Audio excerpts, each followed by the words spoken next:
This video is intended for viewers aged 13 and up. If you are not 13 yet, please leave. Hey, it's me, Kanai Manika. Well, this is different. So I was feeling a bit burnt out on the old style of review after Review 25, but I still wanted to review figures. Don't get me wrong, it was fun, but it was starting to get a bit repetitive if you catch my drift. However, I do still owe a few reviews after my big charity stream back in December. As such, I want to put a bit more effort into my... That means scripting and more editing. We'll see how this change goes, and, yeah. Optimus Prime is a big, important character for Transformers. He's the big man, the big badungo. As such, some form of him has been included in every Transformers toy line at least once. It sometimes gets a bit annoying, honestly. This has led to a lot of discourse between fans over which one is the best. While we all know it's one of the weird ones, there are a lot of people who want specific accuracy to those original cartoons. I mean, it makes sense. A lot of fans are nostalgic for what started it all, since it was a strong marketing tool in a post-Reaganomics era or whatever. The only downside to this tendency is, as many have mentioned, it looks extremely cheap. Again, that show was a toy ad. As such, Hasbro wanted as much of it as they could get in as little time as possible, as it was a brand that hadn't proven itself yet. As such, outside of actual errors, everything looks kind of flat and cheap. As such, when it gets translated to the toys, those toys also look flat and cheap. Then you look at the price tag and see it's more expensive than a family dinner at a Gordon Ramsay restaurant. This has been the main aesthetic trend of the big, expensive Transformers Masterpiece line. While this aesthetic does work for some, it was a bit much for others, leading them to abandon it for other lines, such as Legends or Chug. They prioritize what I like to call the nostalgia view. While in general it is similar to the basic style of the cartoon, in general it focuses more on the aesthetic that is meant to reflect what a child would think it's like in their idealized mind, as their parents are yelling about cheese in the background or whatever, I don't know. However, over time, both slowly moved towards the MP approach. Enter Earthrise. Now, Siege, the line before it, took the OG designs and gave them a bunch of detail alongside cool Cybertronian alt modes. However, in Earthrise, they wanted to bring in the Earth-based alt modes. While it's a bit boring, it can work, if they do it right. Most of Earthrise didn't. While there were a few really good figures, such as Skylynx somehow, many of them were awkwardly proportioned, while others are extremely poorly made. A bunch were full of bits that broke, or just really bad paint jobs. It didn't help that there was a global pandemic destroying shipping and distribution, making them super hard to find. However, one of the biggest annoying trends was to put Voyager-sized figures at a leader price point. Now, some made it work. See Dr. Lockdown's review of Astro Train, since I don't have that figure. However, one of the biggest one is today's review, Earthrise Leader Class Optimus Prime. Get this out of here, we'll talk about you later. Now, in vehicle mode, this figure looks pretty good, if a bit stock standard. Here's your standard big red square on wheels that you would expect from a G1 Optimus. And as someone who is relatively new to Transformers, starting to collect them in late Siege, this is very much going to be my definitive Earth mode Optimus. I know what you're saying, but no, what about the Studio Series Bumblebee Movie Prime? And yeah, it's good, but we'll go over my thoughts on that figure later on in the summer, hopefully, if I schedule that life right. Starting with the truck face, man, this is a beautiful front of a truck. It looks amazing, from the silver line, to the big gray grille, to the blue lights. Man, there are so many great details here. It feels just like what the truck mode should, which I guess is the point? However, there are a bunch of small details that I feel if you had a panel lining marker, you could etch out, and not just a bunch of flat panels to stay as extremely animation accurate as possible. One detail I really like is the windows. I think that the blue really helps to hide things. I think that all Transformers windows should at least be tinted to hide any kibble in the bot. However, the silver paint behind them just really helps them to pop out, making it look much more lifelike. Looking at it from the side, it also looks pretty good. The silver line thankfully continues through this end, and where there are windows here, the part does get painted pretty well. I feel that it fits into the rest of the red pretty well. The Autobot sign is on only one side of the cab, and its silver lines look pretty great. However, aesthetically, we're going to start getting a bit negative from here on. The smokestacks are pretty short. They sure aren't cat ears, but it's kind of weird. Then we get onto the legs. I mean the back of the truck. Now, I mean, it looks fine. However, they are pretty chunky. I do wish they could be a bit more flat. However, it does help with the robot mode, which we'll look at later. I do prefer when Transformers focus on the robot mode a bit more, but hey, that's just me. Looking at the wheels, they are different from the back to the front, but I'm pretty sure that's actually real-life accurate. What I wish was here was some chrome on the front wheels, so that there was a bit better cohesiveness, you know, in the look of the front and the back. There's also this weird nub here. I don't really know why, but whatever.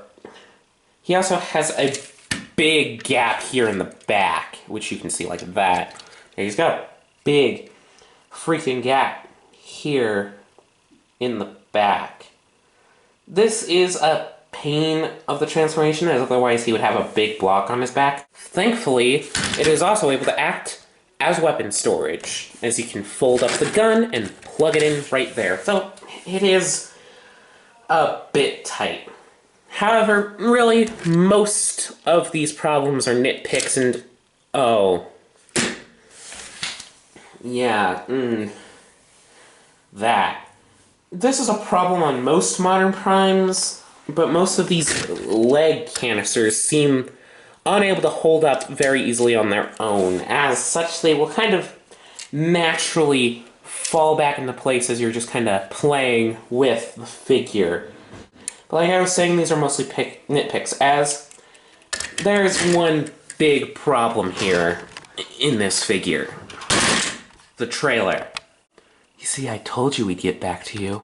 Now, yes, I know, it honestly isn't that bad. It's a nice freebie that was thrown in here, and most of what the bot does honestly makes up for it, but I can complain a bit, alright? I honestly wish it had more paint on it. You can buy Repla labels to cover up all this plain freaking gray that's here, but it just looks underpainted, and it looks cheap, you know? It's also very small proportionally. This is something others have mentioned, but I've got to mention it too. It is quite small proportionately. Probably just to fit in the box, especially since it's too small to carry most other figures from this line, which is what the trailer's supposed to do in the first place. And okay, I'm getting a bit carried away.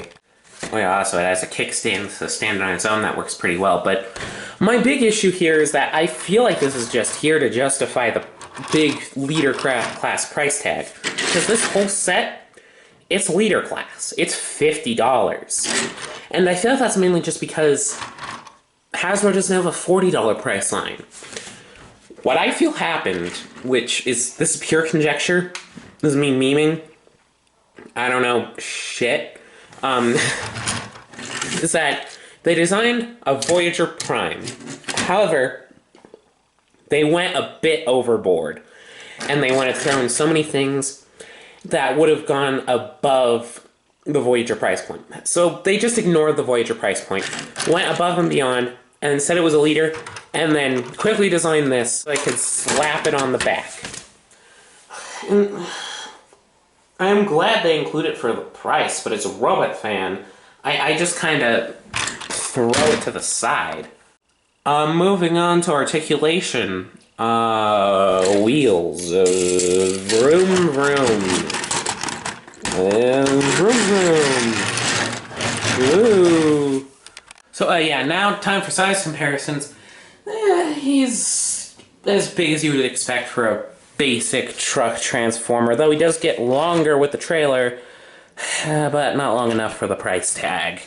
So, yeah, here he is with some Marvel Legends, some Power Rangers, some Kamen Rider figure arts, some Beast Wars Transformers, some normal Transformers, including a True Leader Studio Series 86 Grimlock, and with some Optimus Primes. Hey, you two look familiar. So yeah, pretty decent truck mode with some issues, but hey, it only goes up from here, because let's get into his robot mode! But first, his transformation. This is unscripted because I don't want to script a transformation. So first off, let's do the trailer first, because it's pretty simple. Put it up, open it up, fold this little dude out. We'll talk about him later on in the script. So yeah, fold out the little dude, like so. I could probably zoom out a bit for this, but yeah. And now ignore the trailer because we need to get to the actually fun part. The freaking truck to robot mode. This bit is really fun. It's a good transformation. So first off, what you're going to want to do is untab all of these. So you're going to untab this window panel, this side panel that connects to the arm, and this wheel panel. And again, these things are, you can also put these in. They probably already did though. So yeah, and then do that on both freaking sides. From there, what I like to do is fold down the legs for the sake of dramatic whatever at the end. You're going to split the legs in half and then fold out the toes. And then we'll get more into the legs as we go on later. Flipping it back around to the upper torso, what you're going to want to probably do is untab this back bit here, you know, so that it's kind of going up. This will stay here. We'll deal with that later. From here, you're also probably going to want to move the arms out, which is just using this butterfly and swiveling the arms down, essentially. From there, we can also fold out the hands by moving this panel down and then folding out the hands. I'm probably going to cut this down, but maybe not. Who knows?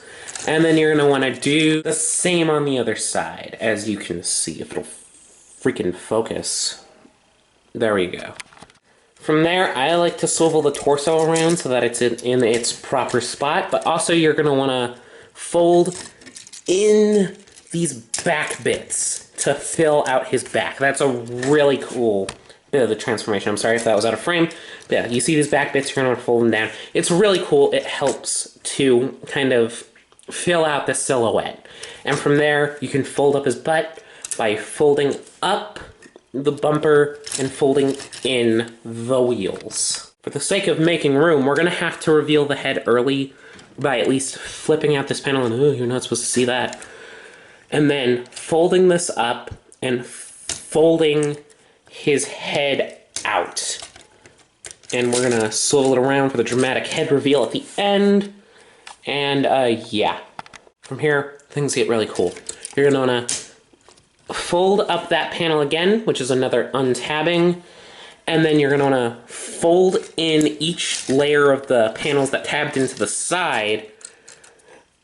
You're going to want to fold in this bit fully, so it's collapsed. Fold, and then fold it back in on itself. That's really cool. It allows them to have a form factor in a robot mode, while also having that perfect square in vehicle mode. It's amazing. Is a great bit of transformation technology. And then from there, you're going to want to fold in this panel, make sure it tabs in. It can be a bit awkward, but yeah, I mean, it doesn't really have to tab in, as long as everything's properly tabbed in, but I'll probably clean it up at the end. And then from there, you can give yourself a self-made dramatic head reveal, and then from there, you will have Earthrise, Optimus Prime. All in all, I love his transformation. It's full of just very simple tricks, but very fun tricks, especially in his upper torso area, that allow him to shine just so well. And for him to have better proportions in both truck mode and vehicle mode. However, it's also really fun. I've found myself absent-mindedly transforming him during classes many times over. It's just really fun, which it should be, given the name of the line. There's a Transformer. Looking here at robot mode, woo! What a bot. Like, man. The paint is simple, but the sculpting here is really good. Again, it's full of small, agreeable details that makes this design look more premium than it really is. And it's only $50, which makes it way better than the $400 Sunba model. Starting with the head, it looks really familiar. However, it's missing some paint here on the eye area, the kind of eye window. Well, more so, yeah, around the eyes. This halts the eyes from really popping out since they made them blue rather than the yellow seen in promo photos. They also got lazy with this paint. You see, the eyes are connected to this back head piece.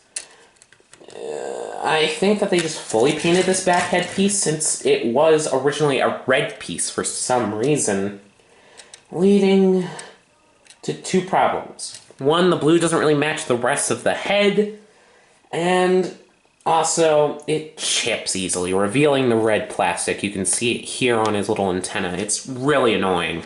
Now, this head was probably originally meant to look like the toy head, as seen in those promo photos, but people complained about the orange eyes, so Hasbro made them blue and overall made the head look worse. Which sucks, because they already took this head and made it perfect. More on that later. Going down to the chest area, it is a bit big proportionally. And the torso, honestly, is small overall. If they made this bit a bit longer, it would have been a lot better. However, again, the silver paint under the blue plastic looks amazing. It makes the detail look way better. There are also tons of little rivets and other details that just go the extra mile. I also like the faux abs here. It looks very nice and way better than it did if it was just flat. I also like that they kept the silver line even here, even though it doesn't go all the way around the torso, which is forgivable. But, it would have been nice. His back is also super clean, except for the wheel butt. I don't really like this kibble. It sticks out a lot, and it hinders a lot of articulation. We'll get there later. But if you want, it can be easily removed by just removing the bumper from the clip. That does leave a bit of an annoying bit, but we're going to keep it on the bot because it is part of the bot. Otherwise, this back looks super clean. The back of the bot looks super clean. It looks very intentional in its design and detailing. There are also these bits behind the legs, which look really cool. I do wish these gap fillers could have been painted blue on the sides here. But whatever, it's fine. It still looks really cool. His arms are nice and blocky. The red still looks really nice, but I don't really get why the gray is here on the upper arms. The hands are in the same blue as in the back of the head, which still doesn't fit super well, but it's fine. When I was looking at this figure in the pre-release phase, I had more worries about the hand articulation. Now, my main worry was that his hands wouldn't be able to grip the included weapons or any other 5mm weapons. However, they expertly designed it so that there's kind of a cup here, so that there's a 5mm port, so that even when the hand's open, you can still fit 5mm port weapons into his hands. So it's all good for me, and I love me a good articulated hand. It's always very nice. They look very natural in just kind of standing poses, and it helps look better than just fists with holes in them. The legs do something really smart, mainly in the waist here. It's able to do, or hips, I guess. It's able to do two things. It's able to have the usual Optimus Prime waist detail, while also integrating them into the blocks so that He can have full range of mobility, more on articulation later on in the video. It just looks very well done, very nice. It's a smart design decision. Now, the rest of the legs don't do anything as, like, crazy engineering smart-wise or whatever the word would be. But, if we're going to get into this, the detailing is very nice, especially on these gray bits. It helps it kind of look real robot style, like a real grade Gundam figure, you know? I also really like how chunky these lower legs are because, man, they look good. The vent detail looks very nice in the painted silver. It just gives it that extra oomph, you know? The blue also looks very nice here, like a nice navy blue. I think it works super well. The feet are just platforms, but there's still nice detail there, and they're very nice looking just platforms. One thing I must also add is that he is full of these little nubbin things and 5mm ports. This allows for the War for Cybertron gimmicks to work very well on him. He can fit blast effects onto his nubs to make it look like he's getting shot. He can also fit one of these 5mm blast effects into his ion cannon to make it look like he's firing a blast from it. He can also cover himself in skeletal armor from the fossilizers from Transformers War for Cybertron Kingdom. Here I have a bit from Paleotrex. Thank you, Kingdom, for helping this work out. Everything works well, and everything is well placed to look like a natural part of the design. It's super cool to look at and works very well for pictures and displays alike. To move on to his accessories, he has a decent amount, given the price. To start, we can look at his ion cannon, which is able to fold up like so and store on his back, or anywhere where there's a 5mm port for that matter. However, because of that, it is a bit too small and chubby and stubby for my taste. However, it also does fit into his hand very well. He also comes with what is honestly my favorite accessory of his, the Matrix of Leadership. What you're going to want to do is you're going to want to open up his chest panels and you will see it.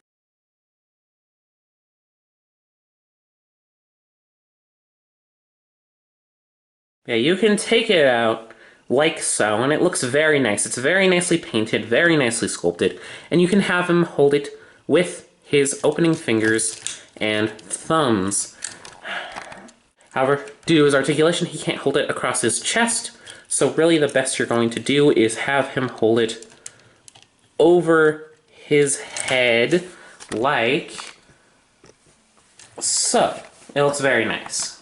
Finally, we have his trailer, which, as you saw previously, can open up and can act as a repair bay, like so. Just stand him up right there. This trailer includes his little robot friend, which is attached here by a series of 5mm ports. However, there's also another 5mm port, which allows you to attach him anywhere onto Optimus Prime to give him a little, like, wrestling pep talk to be like, you got this, man. You got this. You got this.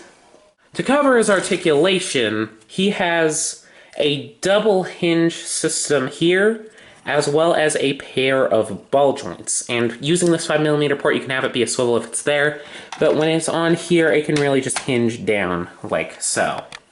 Otherwise, you can pop out this part of the opening door back of truck thing, and you can put it onto his arm. Or really any 5mm port on any figure. Oh geez, I just let that fly.